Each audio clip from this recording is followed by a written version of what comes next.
Hey everybody, how's it going today? This is Evan Aaron Sebia. Thank you for joining us today with Crypto and AI Visionaries.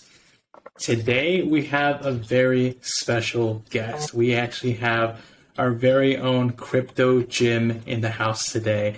And I'm very excited to have him as our guest today because this gentleman is quite literally one of the biggest visionaries I've met, and he's got a wonderful mind, and I love talking with him. And so I'm going to do a brief introduction here about, what this project is for, what this podcast is for, and for our listeners. And then I'm going to introduce CryptoJim here. And then CryptoJim, real quick, if I could only see your chin. Yeah, there you go. I can see you now. Crazy. There we go. Much better. Yeah, thank you, sir. So, Crypto and AI Visionaries, as an introduction to this podcast, what this really is for is the goal is to bring really visionaries, people who are, I would say, full-time in crypto, people that are very passionate about crypto and also artificial intelligence, AI, as you know.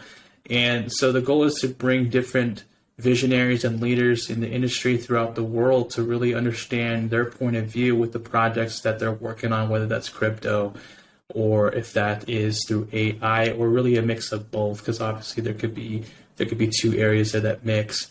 So CryptoJim, whose name is James Brady, he is with D.E.B.T Box, and it's a fascinating project. It's a commodity-based project. And I'm not going to slaughter here. I'm going to let the expert in come in and explain what that is, who he is, and let's talk about that today. So, CryptoJim, thank you so much for being here today, man. Of course. All right. So tell me more about D.E.B.T Box. What is this? Well, it's a lot of things, and the biggest thing is to say it's the first of its kind. It is the proper utilization of blockchain technology to create an ecosystem supported by real-world projects. You're mining crypto supported by everything from oil. We're talking real oil wells around the world producing every day that is being sold, and a percentage of that is being pushed into what we call royalty burn. And we're doing the same thing with everything from that to gold to even utilizing interest rates in the real estate market. We've got 9 projects, and we're looking to have 8 more come out this year. That's incredible. So with crypto, and let's talk to the audience who, let's say maybe they're just learning about crypto, and maybe people that have been experiencing crypto for years. So typically crypto is not backed by anything, and sometimes it is, but by something physical at least. And it seems like with commodity backed, I mean, that's huge. What got you guys into doing something like that? I mean, that's definitely fascinating. My involvement in it was, I would try to answer that, it was luck. Okay. I didn't do this. Other people that in my mind are truly brilliant built this out, and I was at least smart enough to see what they were doing. And what they've done is beyond elegant when you look at the structure of the whole entire ecosystem. They have decided that they wanted to create value beyond what bonds and stocks can do, because it's not there anymore. And they built this out to marry commodities and assets they already owned, networks they already had, with this advanced technology we call blockchain to give it proper utilization. And it even utilizes the non-fungible token or NFT structure, where people who are mining these cryptos and generating these rewards can later sell their rights to mine to another individual, essentially like selling water rights or mining rights. We've given that ability in the digital space. And you're like, well, what's the value? And I'm like, well, the value is the fact that it's backed by actual real world projects. And let me be careful. I said backed, it's supported by them. And it's a thing of beauty to watch how it all plays together. That's awesome. And so let's actually take a step back here for a second, because I find this really fascinating, where let's say that the day before you found this, I mean, what were you doing? What was your life before getting into crypto? The day before I found this, I actually was still in crypto. I was running an Ethereum farm. Okay. And I was working as a national sales manager for another firm. And already my crypto earnings far exceeded my salary plus commissions the other job, but it was still just a hobby. Okay. And when I got introduced to this, I knew that this was going to be a game changer for the entire world. And I basically dropped everything. And for the next year, I worked 2 full-time jobs, working my job as a sales manager and then working this every evening and every weekend. And the results are what we see today, where I'm completely financially independent, building out my own portfolio in these projects, and then helping people understand that this is the direction of value. This is where things are going. And my value I've created is just the beginning of the opportunity that exists for everybody out there. Last year alone, this will seem unrealistic and gimmick, Sure. but the D.E.B.T Box created over 10,000 individuals that were making over 7 figures a year just by being a part of this, just by validating the blockchain. Wow. So let me just repeat what you just said. So in the last 12 months, the people that got involved with this project to support this project, you guys have created over 10,000 millionaires. Yes. From this project. That's incredible. It's unbelievable. That does sound gimmicky. It does. That does. That's not our goal. That's not what we're here for. And I love that you're saying that, because it does sound that way, because you look at the crypto market and you see what the media shares, you see what people talk about. I mean, I've seen people like friends of mine that see a specific animal token or animal coin. I'm not going to name it. And there's nothing wrong with that. If you invest what you believe in, right? It's your God-given right to do whatever you want to do. But you see sometimes, and there's nothing backing it, and there's nothing supporting it other than could be an animal, right? Could be multiple things. And so for those people that are skeptical, I mean, tell us how that worked. How did these people get involved with a project like this to be able to? You obviously can't guarantee returns, but let's just talk about how they how they made money from this. How it works is each project, we create a smart contract for it with our industrial partners working with us in tandem. Okay. And what we'll do is we'll create that contract, and then we'll release what are called node licenses. This is based off of the concept of proof of work, but we make it synthetic proof of work. What that means is you're not competing with other computer mining systems. There's only a limited amount of token generated within a given period. And then we create these nodes that go along with it, which is what creates the decentralization. And then a node holder is how you get value for yourself. You have the rights to mine the token, and then in exchange for you validating the data and the ecosystem blockchain of everything we have working with our industrial partners, you're rewarded these tokens.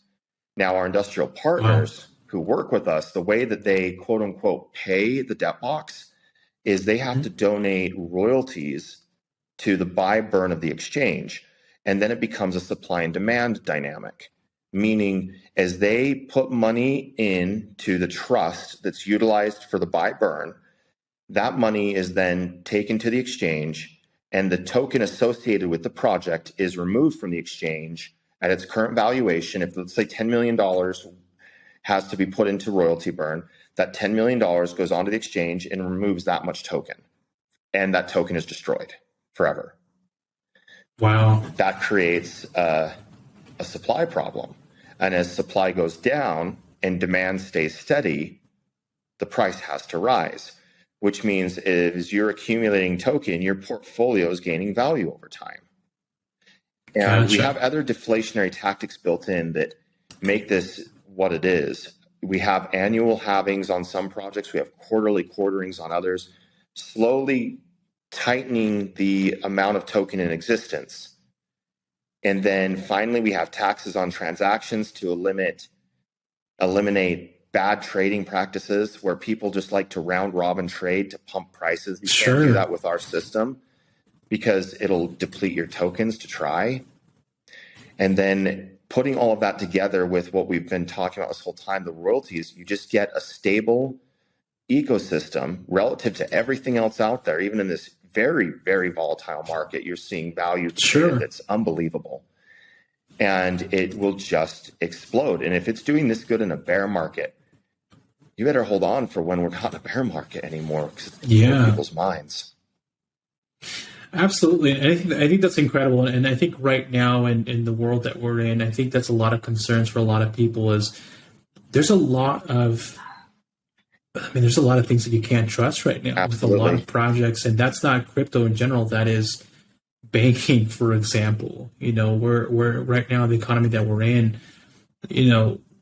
I've never seen so much interest in crypto than ever in history. Absolutely. People now are like, I cannot keep my money in a bank. I need to do something differently. And so let's assume that people are interested in getting involved with the projects that you guys are in. Let's talk about those projects, actually. I think it'd be interesting so let's talk about those projects that you guys have. I'd love to. So what we've done is we've created a network of projects. And a lot of them are cross-collateralized, meaning whenever we develop a project, we want to reinforce its stability. So what we'll do is we're like, okay, we're going to build out, let's start with oil. That's one of our biggest projects. And we're like, we built out this oil project. It was one of our pilot test projects. It reached $10 billion within 2 months of launching. And we're like, well, how can we reinforce this? How can we make it stronger? So we created another project, natural gas. Now, here's the neat thing. Most oil wells producing oil are also producing natural gas. So by default, we're now double dipping in the same project, decreasing the cost of project operations while simultaneously increasing the net value to all participants. Gotcha. And then we do that with everything. So we have another technology called Explore. This is my favorite project. It's a satellite scanning technology that allows us to determine with a high level of precision and accuracy the location and density of resources up to 2 miles deep within the planet. And you're like, well, that seems how does that even work? And I'm like, speaking as a physicist by training and a scientist, it doesn't make sense at first until you understand that the sun generates a massive amount of radiation that travels through the planet every day. And it's basically the same wavelengths every day passing through the planet. And if that energy is what we call quantized to follow physics, then you'll get the same exact wavelengths coming out the other side. This is blowing my mind. From particular sources. Because the geology, let's say, for instance, you have Kennecott in Utah. And that is a Kennecott copper mine. You know the geology of the landscape. You know the different layers of sediment, the different rock types, and then bam, copper. So if you were to flip around on the other side of the planet and look at the radiation coming out based off of using geometry from that given location, you'd have a reference spectrum. And then you're like, okay, where else do I see this reference spectrum on the planet? And then you just flip around and I'm like, does the geology match? Does the geology match? According to what we know. And then if it does, you're like, bam, we hit it. And they worked on this for a lot of years. This isn't something that was just overnight. What separates this technology and makes it unique isn't the data. The data's always been there. It is the algorithms analyzing and parsing it out to create value. And that is what gives us a huge edge on everything from oil to natural gas to even water. We were doing an oil well drill out in Nebraska. And there were some local farmers out there. And this is kind of funny. They were like, well, we're wanting to do this water well. And one of our scientists was like, you are? Well, you should do it over there, up on that hill. And the farmer looked at him and was like, on the hill? But we were going to do it in this valley over here. He's like, no, do the hill. And the farmer's like, are you like, he didn't trust him, but he tried showing him the data. And the farmer's like, fine, I'll trust you. He didn't believe it, but they hit water. They hit a massive amount of water. Oh my gosh. So that's going to be another project we're launching this year, here shortly. It might even be in April. That's called Okay. D.E.B.T, where we're helping developing nations get additional water wells to improve agriculture and to improve their way of life, where they have cleaner water and they have a way to support their agriculture for their land, which That's relates to incredible. another project, Grow, where we're going into second and third world countries and we're helping them develop infrastructure and manufacturing for their own products so they don't have to outsource it. So they're bringing more money in country. And for instance, cocoa. In Ghana, we're helping them turn cocoa beans into cocoa butter. And we're helping them set up the manufacturing. We set up 20 separate sites. And these are all micro manufacturing sites, but the value we're getting on it is so much higher than what they produce. We're also employing them to do the work. And then the net value that the project gets is massive because all of a sudden we're selling organic cocoa butter out of Ghana instead of cocoa beans out of Ghana. And it's making hand over fist because we already have all the buyers and networks in place. So do you guys work with, so let's talk about that. That's pretty fascinating. So let's kind of go back a little bit here. So Yeah. you guys are looking at oil, and by looking at oil, you're naturally finding gas, and just by chance, you could also find water. Yeah, absolutely. Which is some scientific crap. Like, this is futuristic technology that we're talking about here. People need to understand, the listeners, like, you guys are quite literally exploring our planet, Yeah. and finding resources for humanity, and Absolutely. finding things that there's so many untapped resources in our world that we haven't found, and it just is so fascinating to think about that you guys are doing that. So let's kind of break that down a little bit. So let's talk about the technology, which I find super fascinating. So you guys are using, obviously, you're looking through the planet, you're finding imaging. So what are you using? Like, do you guys have satellites? Do you guys have people up there with large telescopes? I mean, what are you guys doing? We've had partnerships with satellite companies, and we've also rented satellites. Okay. When we do the rentals, we rent through Google typically, and you're looking at about 80 to 90K per kilometer of scan, which is really expensive. But you're talking about That's a lot of money. $1 million deals too. Sure. When people are doing these scans. Because think about it. If you're trying to find oil, just so you're aware, the entry level cost just to drill is around 20 million if you want to try your luck. And if you break more than one drill bit or two, you're out. So, yeah, we can make things happen, and it's well worth it. But that's awesome. So, yeah, go ahead. You guys find, let's say you guys find these oil locations. Yep. Are you guys physically going out there and mining it yourselves, or are you guys selling that data to a potential oil company that wants to buy it? So how does that work? Oh, it's awesome. It's basically like Airbnb. We go out there, we provide what they need to do it. We provide the infrastructure to make it all network and happen. And then in exchange, they continue to run the operation. They continue to build out their wells. And maybe we provide financing if needed. If it's a big enough site, we'll help finance it because we want to generate proceeds for ourselves. We just raise the royalty fee.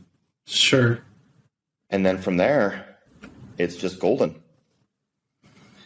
Okay, so you guys get it all set up, the infrastructure, and then at that point you say, hey, we found gold, we found oil, we found water, we found gas. Do you guys want in on this? You guys are going to make a lot more because we saved you potentially hundreds of millions of dollars of poking different areas of the planet to see if you can find a resource so you can then sell it to the rest of the world, or you guys already found it, but you guys are also taking a small cut out of that. Absolutely. And we try as much as we can to leave it in their hands. We don't want to run the show. And this is what allows us to operate tons of projects because we're just setting up the technology. We're not the ones running everything. And we don't. So you guys are a technology company. You're not. You guys are a technology company, and you guys are working on commodities. And so, let's talk about the water. I think that's really cool. Yeah. So, are you guys reaching out to like these governments? Like, you guys calling the governments and have your people out there and say, "Hey, like this is what we're going to do in exchange." You guys. We have relationships with a number of regions in Africa, primarily. The initial development there was with Ghana because they had the people running the show here had been working with them for the last 20-ish years.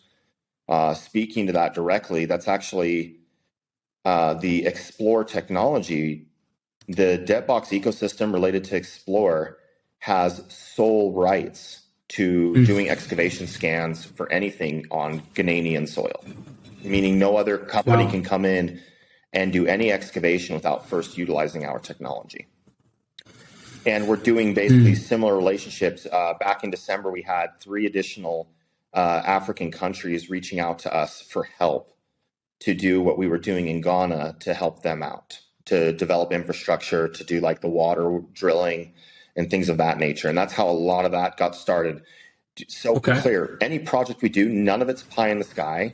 The people that run this are very conservative because they come from really established industries, and they Sure. won't start a project until we already have contracts signed and money that's going to be coming in. So That's everything we awesome. do Okay. is in a dream. It's not a hope. It's reality, and you're just seeing the beginning of what it will become. That's incredible, and this is the kind of things that people need to hear, because when you look at crypto and you kind of people that are just getting into crypto, or maybe someone that's experienced, and I'm not saying that I'm this massive like crypto expert, but I know enough that I can get around. And typically when I look at a project, I there's a few things that I look at. I look at, okay, let's look at the project itself. Let's pull up the website. Let's see what are they advertising, what it is. Okay, let's take a look at the team. Who's on the team? That's super important. Absolutely. Let's look at the white paper. Let's actually see what basically their business plan of what they're actually going to be doing over the next several years with this project, and let's go. And so you guys essentially have. It's nice to hear that you guys are out there actually doing this, because you see. Yeah, and you look at other projects, and it's interesting because there's so many amazing projects that's not even D.E.B.T Box, but there's so many out there, and it's amazing. This is why crypto's so incredible, that people need to learn about people like you. You're a visionary. You're explaining that this is what we're actually doing with this system. And something that you kind of just reminded me of, I'm going to use an analogy here, but do you remember in Iron Man when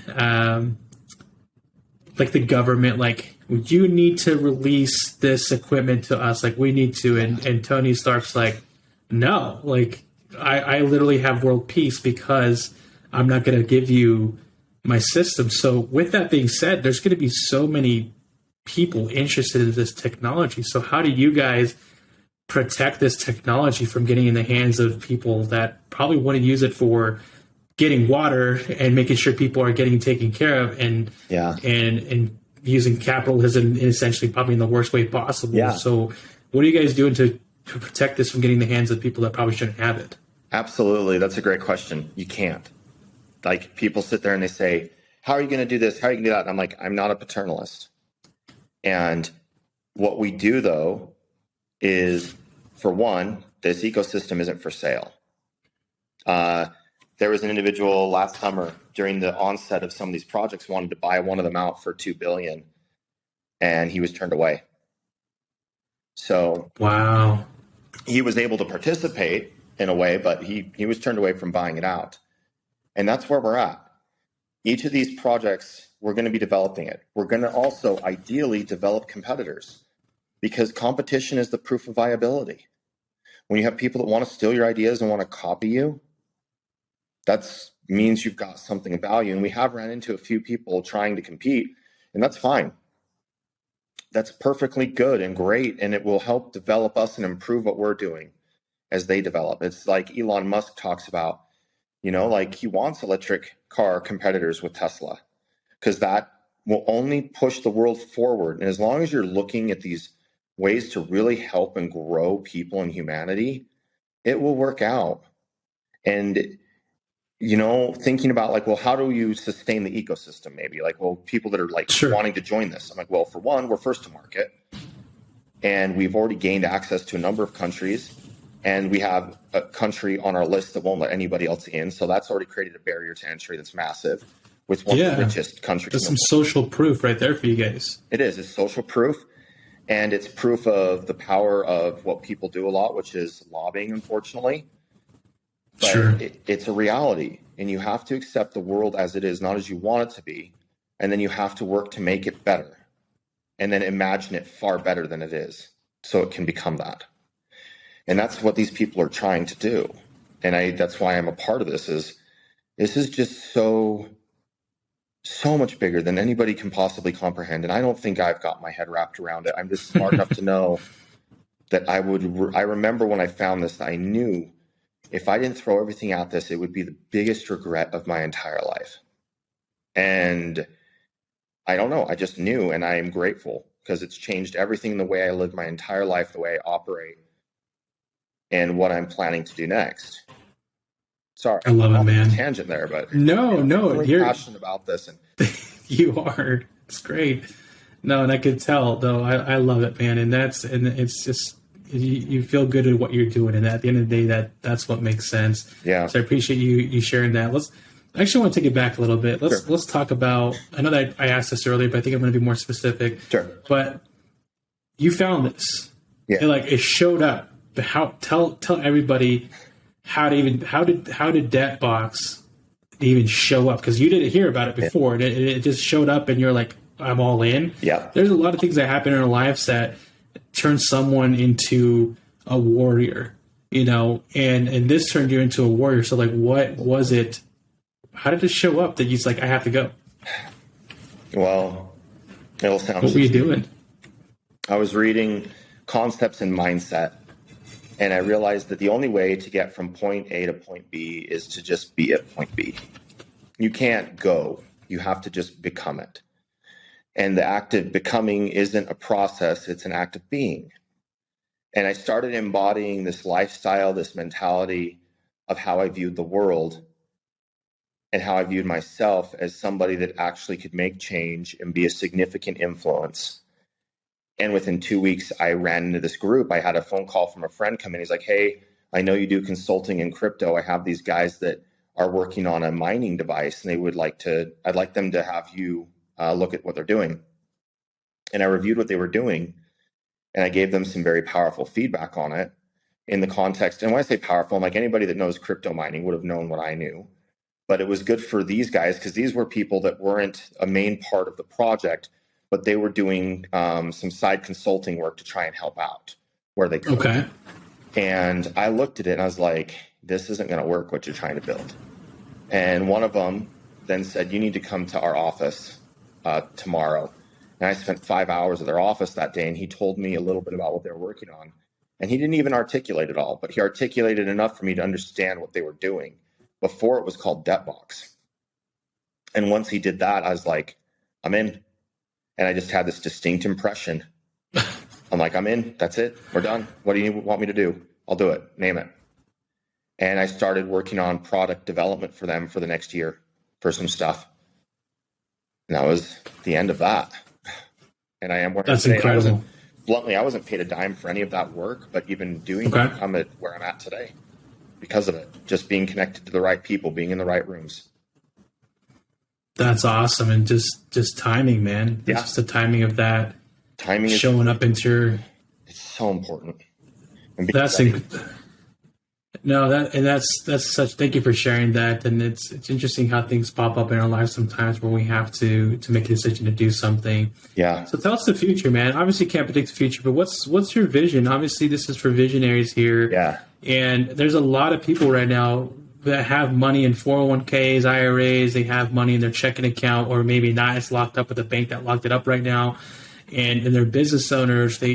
People are looking to do something. So there's thousands and thousands and thousands of cryptos that exist out there. So for someone that is speculating into investing into something, what would you tell somebody that's brand new, that's never heard about what you guys are involved with, and how to warmly bring them into a conversation to potentially looking into these projects? Kind of a long-winded question. No, it's a good one. It's honestly something I think about literally constantly all the time, to a degree that keeps me up. Bluntly, I sleep 2 hours a night thinking about this, trying to predict what's next. Because bluntly, Evan, the complexity of everything we're going through in the world right now, very few people grasp it. And those that do don't take the time to articulate it because of the level of complexity and chaos being created simultaneously by so many different powerful variables that are changing the direction of mankind. to say that you know what's even going to happen in a month from now at this point, especially with the serious advents taking place in AI that most people aren't even paying attention to, is terrifying. Yeah. I foresee even in 3 months, so many jobs being eliminated. I know many, many companies right now going through massive layoffs or planning for them, massive firings this week alone, because AI is changing everything. Yeah. But to say, if I was to say this, I'm like, look, I can't tell you what the future holds with any of this. Sure. I can tell you this, though. This is big, what we're working on. And even if the U.S. turns negative on crypto, we'll still be here because we're organized out of Saudi Arabia, the safest crypto country in the world. We're international. We're not just basing our stuff off of U.S. projects.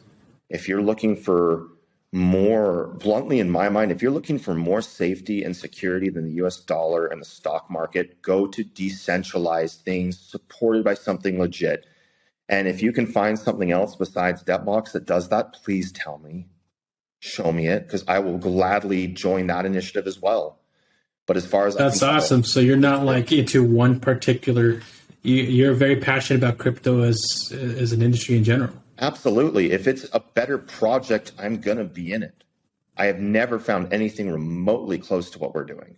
I see trading bots that can do like 2 to 4% a week, but that's not sustainable.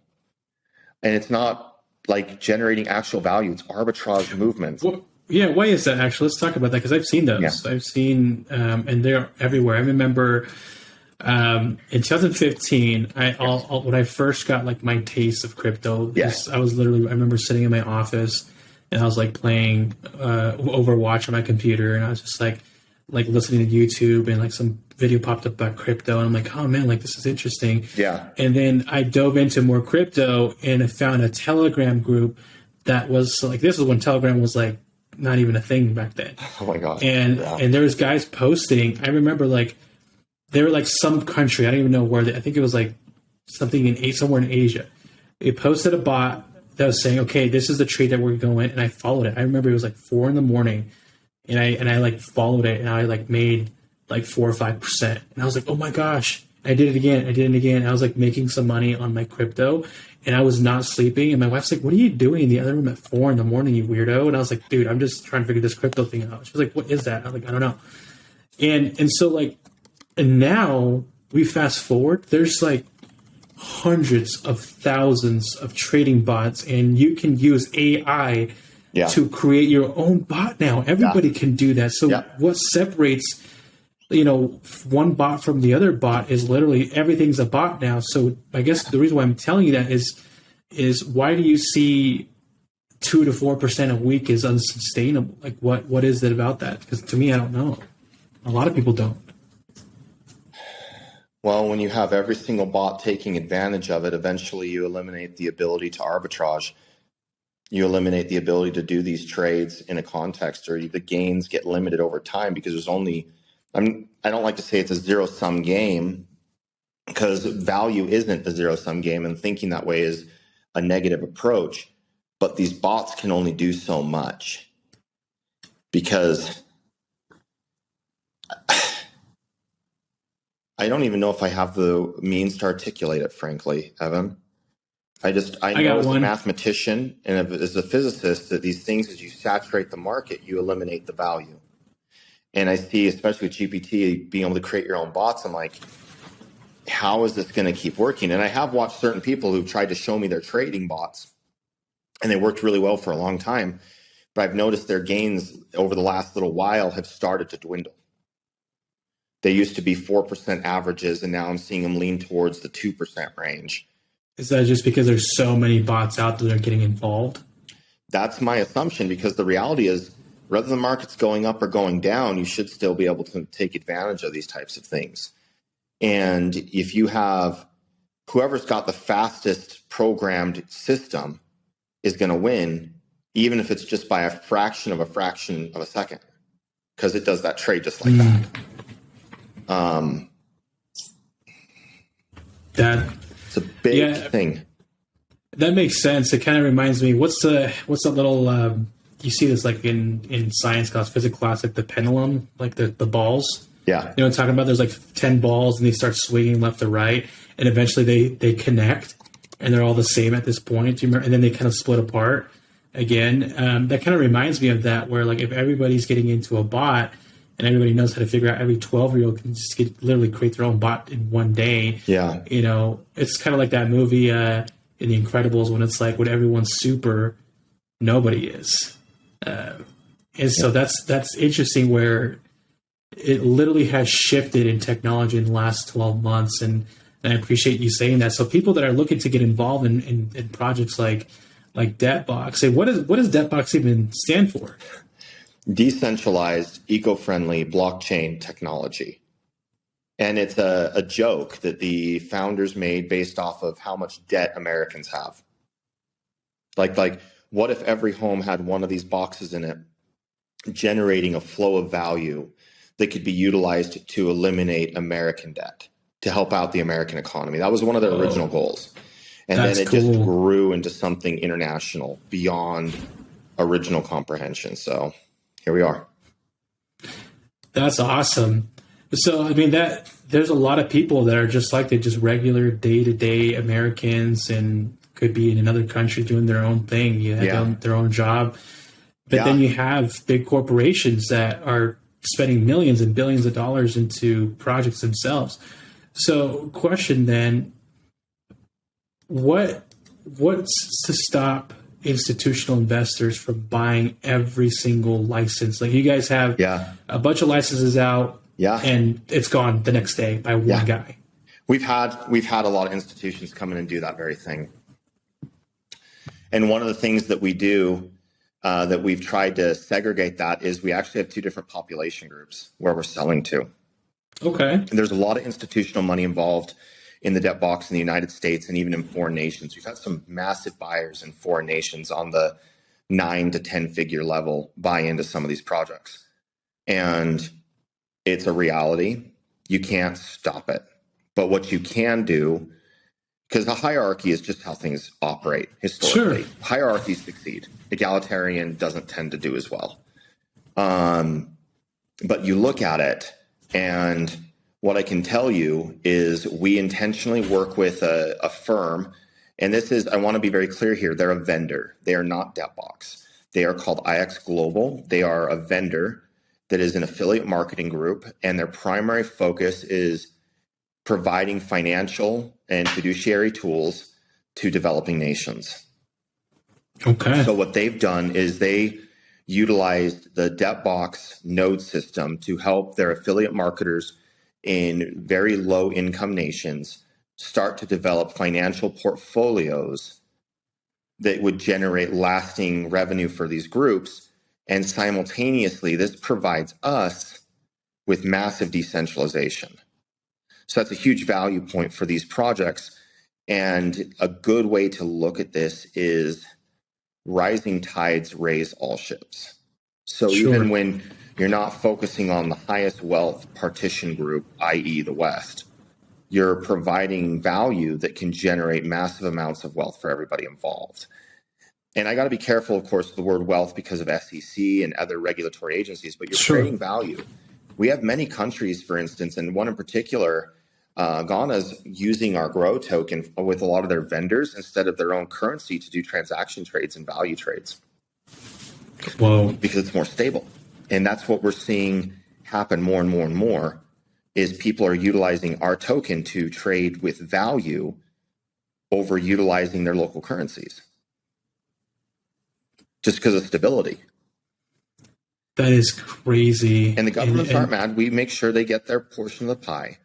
But because they want stability. A lot of these nations that aren't America, that aren't Japan or the West, they don't have the same level of stability. So they adapt Bitcoin as their primary currency. And people are like, well, that's super unstable. I'm like, yeah, but it's far more stable than their token. And then, their currency. Yeah, no, then that's true.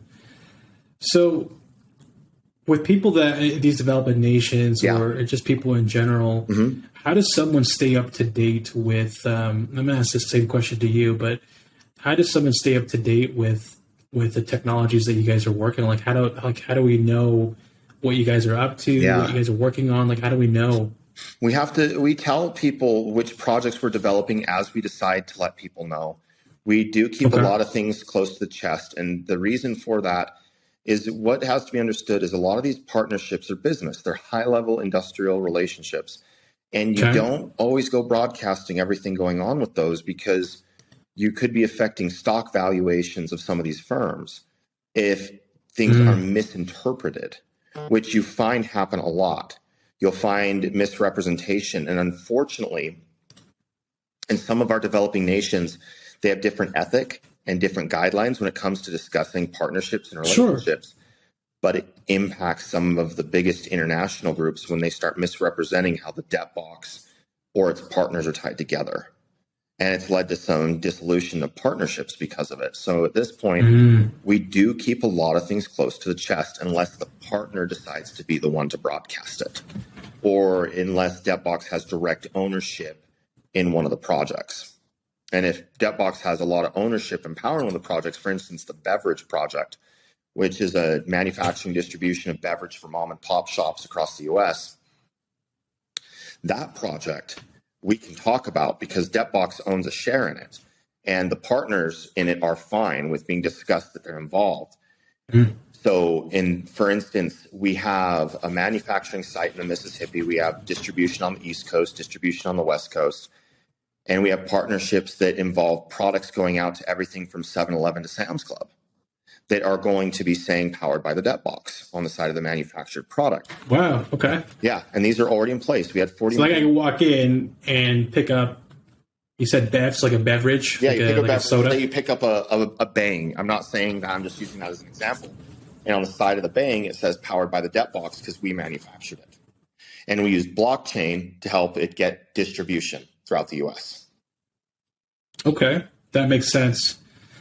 So then for you, I guess just in general, how do you, so obviously people are going to be able to get up to date with what's going on with that, D.E.B.T, but that is as you guys release that or through other partners. But Yeah. with you, how do you stay up to date with like crypto in general, not specifically D.E.B.T Box or the system you guys are working on, but like how do you, CryptoJim, stay up to date with all the technology and all the crypto that exists? I mean, it seems like it's a lot for someone like you. There is a lot. And honestly, what I try to do is delineate mentally because there's so many projects out there. You have to be very careful because a lot of them are fraudulent. And they have grandiose marketing, but that doesn't impact, like, unless you know the people personally, you have to be very careful. Sure. And that even goes for D.E.B.T Box. I learned who these people were. I did my due diligence in researching them. Okay. And I found out they were people of integrity. So I was like, okay, this is going to be something I'm going to get involved in. But it is not easy. And a lot of times what I'll do is I will base mine off of my network of established relationships of powerful or wealthy individuals bringing stuff to my attention. And when they do, that's cool, man. Then I vet it. If I don't see it from them, or if I find an idea that might interest me, I bring it to my circle of people and I get their opinions on it as they know the people involved, or because these communities are a lot smaller than you think they are. Oh, and if you find out that they're working on something legit, you can figure out pretty quick it's worth talking about. For instance, hey, what are you working on? Let's talk about it. Maybe we could all do it together. There's a gentleman that's ranked. I won't say who he is, but he's ranked pretty highly in the Utah state government. And I was up at a lounge and I bumped into him. And he, even though we've tried to remain somewhat off the radar, he knew exactly who we were and he knew exactly what we were up to and what we've accomplished. And I was like, okay, this is a small community. Got it. So. Wow. Because we've tried to stay off the radar. Was that weird? That would feel so weird, man. Mm-hmm. I don't know how I'd feel like going to some like underground club and like, hey, here's so and so in the government, and oh, here's so and so in this industry, and like they know all about you. I would feel weird, but I feel like it'd be a mix of exciting and terrified. It was like, different. It was somewhat validating because I'm like, well, if he knows who we are, this gentleman, I'm like, that's nice. It wasn't a bad thing that he knows who we are. Let's put it that way. Hey, I need to go to that club with you, by the way. I'll take you up there sometime. Yeah, we won't bring it up here, but it is. Because I you're not want to supposed to go. advertise it, but we'll go. No, for sure. Okay, it's kind of like Fight Club, huh? Little, yeah, you don't talk A about little it. bit. Yeah. Talk about it. All right. So let's talk about your involvement as an investor then. So Yeah. obviously, as all the listeners are hearing Yeah. with CryptoJim over here, you're obviously very heavily involved with the behind the scenes of things happening with Yeah. and working with different people in the business. But let's talk about you as an investor. So Sure. how do you invest? We don't need to go into numbers at all. I just say like, how do you? Okay, I have all these projects. Uh-huh. How do you decide I'm going to invest in the next one, or I'm going to reallocate? Like, how does your investment strategies go with this business? In short, I'm well read on history, economics, science, geology, like you name it. I'm somewhat of a polymath. So I do Okay, my own analysis. I'll examine something, I'll run the idea in my head, and I'll think about the different possibilities. Like, let's take, for instance, palladium. If we're what is launching a that? project in palladium, I'll be like, okay, where's palladium located in the world? Okay, what is palladium used for? Who needs palladium right now? What's the predicted growth rate? What new technologies are coming out using it? What are the Sure. current geopolitical arrangements surrounding the sources of palladium in the world? For instance, neon. Let's flip it to neon for a second. A lot of people don't know this, but there's a lot of issues with the semiconductor laser construction because a lot of our neon construction labs were in the Ukraine and they got blown to hell. Oh no. Okay. So that affects the ability to create neon lasers, which are heavily used in the construction of semiconductor components. So you have to think about these things and you have to take time to analyze it. And that's how I decide whether or not a project's going to work. And I do a blanket decision as well. For instance, a new project we have coming out is called Swipe. Swipe is a relationship with MasterCard and the Royal Bank of Scotland, where we're going to allow people to transact their debt tokens directly to USD or other fiat and directly remove them from their debt wallet. And every time they do a transaction, a portion of that merchant fee goes to the royalty burn. So I think to myself, I'm like, Okay. okay, this is going to open the floodgates on selling for a lot of groups. So that's going to push prices down of the other tokens. But while it's pushing prices of those down, the swipe token is going to go up in price. Or at least it's not going to be going down as much. So it acts as a buffer. So I'm like, swipe is definitely a project I'm going to buy heavily into because of that. Because I just thought of Yeah, basic economics. that's awesome, man. So with your involvement in investing, you're obviously very passionate about this project. Yeah. What's the biggest project you're excited about right now? Like the number one, you're so stoked about this thing. Explore. Explore. Okay, go back Because that one. Explore is what we use in everything. We use it for all of our scans. It's easy money. And because you do a scan, you're done. You collect, move on. Next scan, collect, move on. And over time, it's going to be the biggest initiative, in my opinion. I'd say the second largest one I'm interested in is the oil project. And some of those licenses are going to be up for resale here within the next month as NFTs on the open market. And I'm hoping to pick some of those up undervalued because a lot of people don't see how real these projects are. And they don't see the oil wells I see coming online, the royalties that'll be generated from it. And I'm like, okay, I'm definitely going to be buying your license off you for pennies on the dollar and then be generating maybe $100 a day conversion on it. That's obviously my anticipation.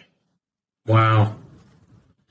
No, that's awesome. It's so exciting to hear about this and the things that you guys are working on and you personally as an investor and then what you're also passionate about. So what do you think?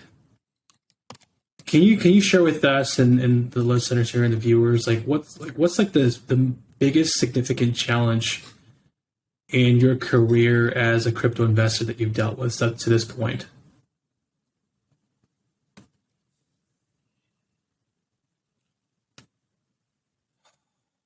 If you're going to be in the crypto space, you can't be somebody that is easily taken over by fear. You have to be able to always keep a cool mind and you always have to be optimistic, but also very thoughtful. The biggest challenge is related to that because if you allow fear to control you, you're going to have your amygdala hijack your prefrontal cortex and it's going to depress those brain signals.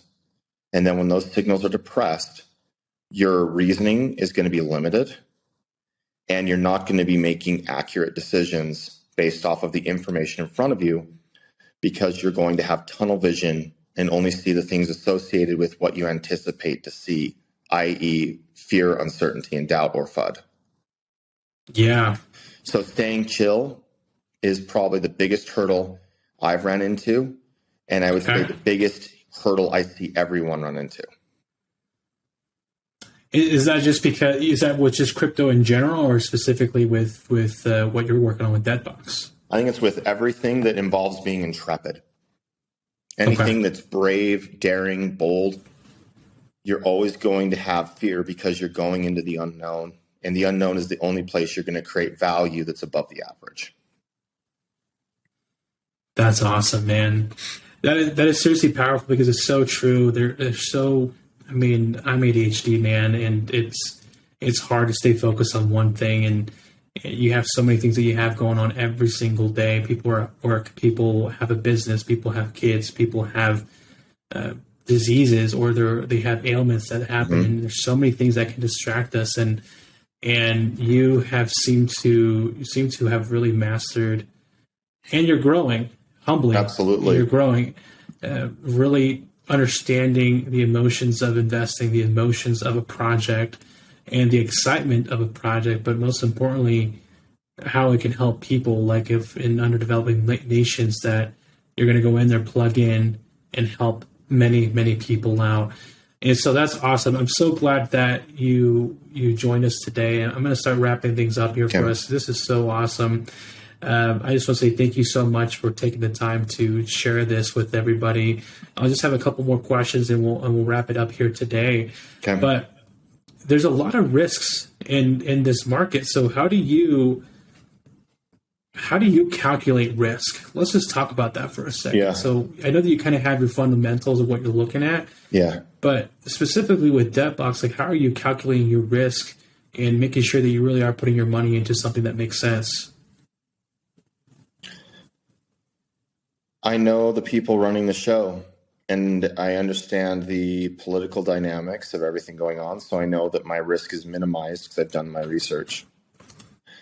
That's awesome. Me, I know that this, to a lot of people, it's a crypto project, so it's high risk, and you should put a minimum amount in it. But to me, I'm like, no, this is a fiduciary tool that's far more valuable than anything else you could put your money into. So it would behoove you to put something into something as stable as this. And so it's easy for me. It just makes sense. That's super cool, man. I love your answer. And man, this is so I know Jimmy a little bit outside of this podcast. We've met several times, and I was so excited to bring him onto this podcast, because seriously, he just has one of those minds that is incredible, that you can literally listen to all day. I mean, you just have such an incredible mind, my friend, and I'm sure you hear that a lot. With the people, this will be my final question for today, and I'll leave it up to you if you have any questions as well. But like, what is one thing that you wish people understood more about cryptocurrency in general, and what D.E.B.T Box is doing to leave a positive impact for society?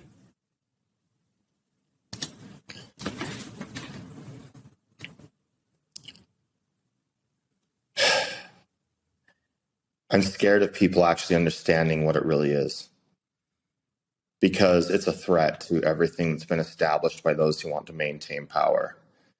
And those that want to maintain power get angry when people try to take it from them. The D.E.B.T Box is essentially the next generation of the New York Stock Exchange for the entire world. But nobody controls it. It's not centralized in one given governing nation. Crypto itself represents decentralized control of the movement of value throughout the entire world, eliminating the power of government to control you and your money. And that's something I say because it is a reality of crypto, and it's the primary thing that creates government angst and anger towards crypto projects. Wow. Ooh, As well as like, central banks. Oh man, that's deep. That is definitely deep, and you're absolutely right. And when we think about crypto and the projects that exist and the stuff that you guys are working on, that's so true. And I'm so excited for people to listen to this podcast and to listen to you. And you're a good guy, man. I love listening to your passion and what you're doing. And let's wrap it up. I just want to say thank you so much for joining today, guys. CryptoJim is incredible, as you've seen, and if you've listened to this podcast. How do we find you? What's a great way to stay in contact with you? What's a great way for us to get involved with the projects that you're part of? What's a great way to do that? There are a number of ways. If you're curious about more in the D.E.B.T Box, you can join some of our communities. We have Discord, we have Telegram. Both of them the Telegram's the more lively group, but that's a lot of international people. I'd recommend finding that, the D.E.B.T Box Telegram. If you're looking to reach out to me, you can reach me at my email, james@jamesbrady.org. That is a good way to get a hold of me, and I'm more than happy to speak to anyone. Wow. Yeah. That is awesome. So, okay, we know where to find you. You guys got his email, and then I'll get those links from you, and I'll put this in the description of the podcast, and we'll put this on YouTube as well. And guys, thank you for listening today, listening to Crypto and AI Visionaries. And we had our special guest today, CryptoJim with D.E.B.T Box. And Jimmy, thank you so much for your time today, brother. I really appreciate you joining me today. Thank you, Evan. All right. Thank you. See ya. Bye.